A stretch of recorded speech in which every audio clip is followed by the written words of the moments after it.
श्रीमद भागवत महापुराण स्कंद 3 अध्याय 12।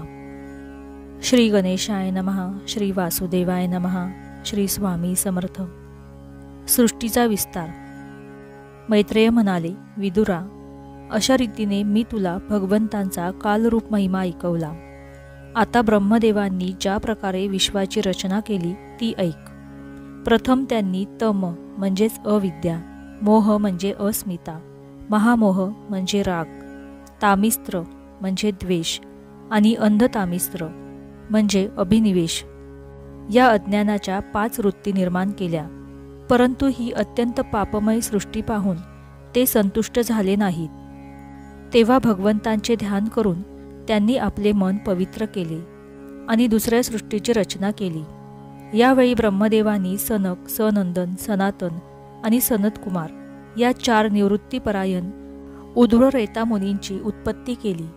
आपल्या या पुत्रांना ब्रह्मदेव म्हणाले, पुत्रांनो, तुम्ही प्रजा उत्पन्न करा। परंतु ते जन्मतःच निवृत्तीपरायण आणि भगवंत चिंतनात तत्पर असल्याने ते करण्याची त्यांची इच्छा नव्हती। आपली आज्ञा न मानता आपले पुत्र आपला तिरस्कार करत आहेत असे पाहून ब्रह्मदेवांना अत्यंत क्रोध आला। आपला क्रोध आवरण्याचा त्यांनी प्रयत्न केला। त्यांनी विवेकाने क्रोध आवरण्याचा प्रयत्न करून सुद्धा तो क्रोध ताबडतोब ब्रह्मदेवाच्या भुवयांच्या मध्यातून एका निळ्या आणि लाल रंगाच्या बालकाच्या रूपात प्रकट झाला। ते बालक म्हणजेच देवतांचे पूर्वज भगवान भव म्हणजेच रुद्र। रुद्र रडत रडत म्हणू लागले, जगतपिता, विधाता, माझी नावे आणि राहण्याची ठिकाणे सांगा। तेव्हा कमलयोनी भगवान ब्रह्मदेव त्या बालकाची इच्छा पूर्ण करण्यासाठी मधुर वाणीने म्हणाले की, रडू नकोस, मी आता तुझी इच्छा पूर्ण करतो। हे देवश्रेष्ठ, तू दुःखी बालकाप्रमाणे स्फुंदून स्फुंदून रडू लागलास, म्हणून प्रजा तुला रुद्र नावाने संबोधतील।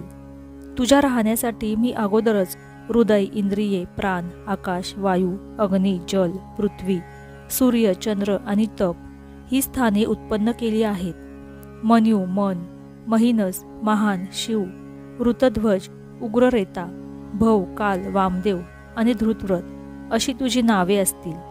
तसेच धी, वृत्ती, उष्णा, उमा, नियुत, सर्पी, इला, अंबिका, इरावती, सुधा आणि दीक्षा या 11 रुद्रांनी तुझ्या पत्न्या असतील। तू या सर्व नावांचा, स्थानांचा आणि स्त्रियांचा स्वीकार कर आणि त्यांच्याद्वारा पुष्कळशी प्रजा उत्पन्न कर, कारण तू प्रजापती आहेस। लोकपिता ब्रह्मदेवांची अशी आज्ञा घेऊन भगवान नीललोहित आपल्यासारखेच बल, आकार आणि स्वभाव असणारी प्रजा निर्माण करू लागला। रुद्राने उत्पन्न केलेले त्या रुद्रांचे असंख्य समुदाय सर्व जगाचे भक्षण करीत आहेत असे पाहून ब्रह्मदेवांना भीती वाटली।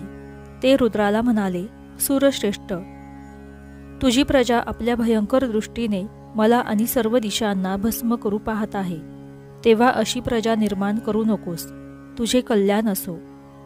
आता तू सर्व प्राण्यांना सुखी करण्यासाठी तप कर। नंतर त्या तपाच्या प्रभावानेच तू पुन्हा पहिल्याप्रमाणे या सृष्टीची रचना कर। पुरुष तपानेच इंद्रियातील सर्वांतर्यामी आणि ज्योतिस्वरूप श्रीहरीला सुलभतेने प्राप्त करून घेऊ शकतो। मैत्रेय म्हणाले, जेव्हा ब्रह्मदेवानी अशी आज्ञा केली तेव्हा रुद्राने फारच चांगले असे म्हणून आज्ञाशीर सावन्य मानली आणि त्यांची अनुमती घेऊन त्यांना प्रदक्षिणा घालून तो तपश्चर्या करण्यासाठी वनात निघून गेला। यानंतर जेव्हा भगवंतांच्या शक्तीने संपन्न झालेल्या ब्रह्मदेवांनी उत्पत्तीसाठी संकल्प केला तेव्हा त्यांना आणखी 10 पुत्र झाले। त्यामुळे प्रजेची पुष्कळ वाढ झाली। मरीची, अत्री, अंगिरा, पुलत्स्य, पुलह, क्रतू, भृगु, वसिष्ठ, दक्ष आणि 10वे नारद अशी त्यांची नावे होत। यांपैकी नारद ब्रह्मदेवांच्या मांडीपासून, दक्ष अंगठ्यापासून, वसिष्ठ प्राणांपासून, भृगु त्वचेपासून, क्रतू हातापासून, पुलह नाभीपासून, पुलत्स्य कानांपासून, अंगिरा मुखापासून, अत्री डोळ्यांपासून आणि मरीची मनापासून उत्पन्न झाले। त्यांच्या उजव्या स्तनापासून धर्म उत्पन्न झाला। ज्यांच्यापासून स्वतः नारायण अवतीर्ण झाले त्यांच्या पाठीपासून अधर्माचा जन्म झाला। त्या अधर्मापासून संसाराला भयभीत करणारा मृत्यू उत्पन्न झाला। तसेच ब्रह्मदेवाच्या हृदयापासून काम, भुवयांपासून क्रोध, खालच्या ओठांपासून लोभ, मुखापासून वाणीची अधिष्ठात्री देवी सरस्वती, लिंगापासून समुद्र, गुदस्थानापासून पापांचे निवासस्थान नेतृत्य उत्पन्न झाले. सावलीपासून देवहूतीचे पती भगवान कर्दम उत्पन्न झाले. अशा प्रकारे हे सर्व जगतकर्त्या ब्रह्मदेवाच्या शरीर आणि मनापासून उत्पन्न झाले. विदुरा, ब्रह्मदेवांची कन्या सरस्वती कोमल आणि सुंदर होती.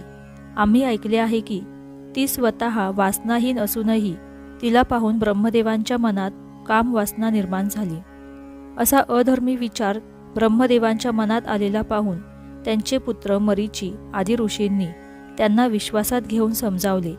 तात, आपण समर्थ असूनही आपल्या मनात उत्पन्न झालेल्या कामवेगाला आवरू शकला नाहीत आणि कन्यागमनासारखे भयंकर पाप करण्याचा संकल्प करीत आहात.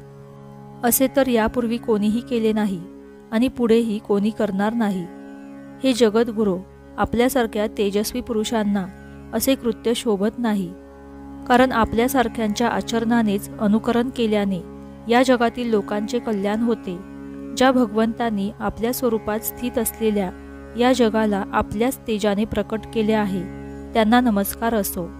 यावेळी त्यांनीच धर्माचे रक्षण करावे. आपले पुत्र मरीची आदी प्रजापती आपल्यासमोरच असे म्हणत आहेत. असे पाहून प्रजापतींचे अधिपती ब्रह्मदेव लज्जित झाले आणि त्यांनी त्याच क्षणी आपल्या शरीराचा त्याग केला. तेव्हा त्या घोर शरीराला दिशा घेऊन गेल्या. तेच धुके झाले. त्याला अंधार असेही म्हणतात. एकदा ब्रह्मदेव विचार करू लागले की मी पूर्वीप्रमाणेच व्यवस्थितपणे सर्व लोकांची रचना कशी करू. त्याचवेळी त्यांच्या 4 मुखातून 4 वेद प्रकट झाले. त्याखेरीज उपवेद, न्यायशास्त्र, होता, उद्गाता, अर्धयू आणि ब्रह्मा या 4 ऋत्विजांचे कर्म, यज्ञांचा विस्तार, धर्माचे 4 चरण आणि 4 आश्रम तसेच त्यांच्या वृत्ती हे सर्व ब्रह्मदेवांच्या मुखापासूनच उत्पन्न झाले. विदुराने विचारले, हे तपोधन, विश्वरचनेचे स्वामी श्री ब्रह्मदेवांनी आपल्या मुखांतून या वेद इत्यादींची रचना केली, तर आपल्या कोणत्या मुखातून कोणती वस्तू उत्पन्न केली हे आपण सांगावे. मैत्रेय म्हणाले, विदुरा, ब्रह्मदेवांनी आपल्या पूर्व, दक्षिण, पश्चिम आणि उत्तर या मुखांपासून अनुक्रमे ऋग्वेद, यजुर्वेद, सामदेव आणि अथर्व वेदाची रचना केली. तसेच याच क्रमाने शस्त्र म्हणजे होत्याचे कर्म, इजा म्हणजे अध्वर्यूचे कर्म, स्तुतिस्तोम म्हणजे उद्गात्याचे कर्म आणि प्रायश्चित्त म्हणजे ब्रह्म्याचे कर्म या 4ची रचना केली.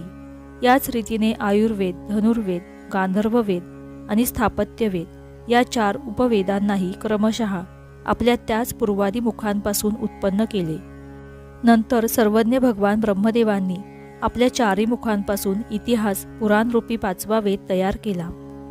याच क्रमाने त्यांच्या पूर्वादी मुखांपासून षोडशी आणि उक्थ्य, चयन आणि अग्निष्टोम, आप्तोर्याम आणि अतिरात्र तसेच वाजपेय आणि गोसव हे 2-2 यज्ञही उत्पन्न झाले. विद्या, दान, तप आणि सत्य हे धर्माचे 4 पाय आणि आचरणासह 4 आश्रमसुद्धा याच क्रमाने प्रकट झाले. सावित्र्य, प्रजापत्य, ब्राह्म्य आणि बृहत या 4 वृत्ती ब्राह्मचार्याच्या आहेत.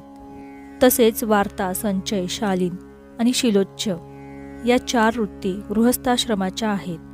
याच प्रकारे वृत्तीभेदाने वैखानस, वालखिल्य, औदुंबर आणि फेनक हे 4 भेद वानप्रस्थाश्रमाचे आणि कुटीचक, बहुदक, हंस आणि निष्क्रिय म्हणजेच परमहंस हे 4 भेद संन्याशांचे आहेत. याच क्रमाने अन्वीक्षिकी, त्रयी, वार्ता आणि दंडनीती या 4 विद्या आणि 4 व्याहत्तीसुद्धा ब्रह्मदेवाच्या 4 मुखांपासूनच उत्पन्न झाल्या. तसेच त्यांच्या हृदयाकाशापासून ओंकार प्रकट झाला. त्यांच्या रोमांपासून उष्णिक, त्वचेपासून गायत्री, मांसापासून त्रिष्टुप, स्नायूंपासून अनुष्टुप, हाडांपासून जगती, मज्जांपासून पंक्ती आणि प्राणांपासून बृहती असे छंद निर्माण झाले. याचप्रमाणे त्यांचा जीव स्पर्शवर्ण आणि देह स्वरवर्ण म्हणविला गेला. त्यांच्या इंद्रियांना उष्मवर्ण आणि शक्तीला अंतस्थ म्हणतात. तसेच त्यांच्या क्रीडांपासून निषाद, ऋषभ, गांधार, षडज, मध्यम, दैवत आणि पंचम हे 7 स्वर उत्पन्न झाले. ब्रह्मदेव शब्द ब्रह्मस्वरूप आहेत. ते वाणी रूपाने व्यक्त आणि ओंकार रूपाने अव्यक्त आहेत. तसेच त्यांच्या पलीकडे जे सर्वत्र परिपूर्ण असे परब्रह्म आहे तेच अनेक प्रकारच्या शक्तींनी विकसित होऊन इंद्र आदींच्या रूपाने भासत आहे. विदुरा, धुके बनलेले आपले पहिले कामासक्त शरीर सोडल्यानंतर ब्रह्मदेवांनी दुसरे शरीर धारण करून विश्वविस्तार करण्याचा विचार केला. मरीची आदी महान शक्तिशाली ऋषींकडून सुद्धा विस्तार जास्त झाला नाही. हे पाहून ते मनोमन पुन्हा चिंता करू लागले की अहो, मोठे आश्चर्य आहे. माझ्या सतत प्रयत्न करण्यानेही प्रजेची वृद्धी होत नाही. यात दैव काहीतरी विघ्न आणत आहे असे वाटते. योग्य कर्म करणारे ब्रह्मदेव जेव्हा अशा प्रकारे दैवाविषयी विचार करत होते त्यावेळी अकस्मात त्यांच्या शरीराचे 2 भाग झाले. क हे ब्रह्मदेवाचे नाव आहे. ते विभक्त झाल्याकारणाने शरीराला काय म्हणतात. त्या 2 विभागांतून एक स्त्री पुरुषांची जोडी प्रकट झाली. त्यांपैकी जो पुरुष होता तो सार्वभौम सम्राट स्वयंभू मनू झाला आणि जी स्त्री होती ती त्या महात्म्याची महाराणी शतरूपा झाली. तेव्हापासून मैथुनाने प्रजेची वाढ होऊ लागली. मनूने शतरूपेपासून 5 संताने उत्पन्न केली. विदुरा, त्यात प्रियव्रत आणि उत्तानपाद असे 2 पुत्र होते आणि आकृती, देवहूती व प्रसूती अशा 3 कन्या होत्या. मनूंनी आकृती रुचीला, देवहूती कर्दमाला आणि प्रसूती दक्षाला दिली. यांच्या संततीने सर्व जग भरून गेले. अशा प्रकारे स्कंद 3 आणि अध्याय 12 समाप्त. श्री वासुदेवाय नमः. श्री स्वामी समर्थ.